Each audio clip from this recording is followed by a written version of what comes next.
اريد اتعلم ابكي لك بلا صوت. شوفوا هذا الولد القاعد، هذا شوفونه، هذا الولد، هذا والده يسولف يعني هو يحكي اخرس.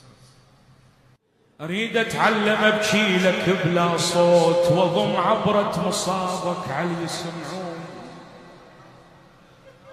كون الحسرة تشبه طعم الغروب، بنصيحة انا يا زينب اختنك كون. حرام حرام على اللي يحبك يبكي مرتاح. ليش؟ لأن خواتك من بكيهن ذبن جفون، تبكي مباوق الماخوذ عنوق ثمن دمعتها تصبح لون الانتون.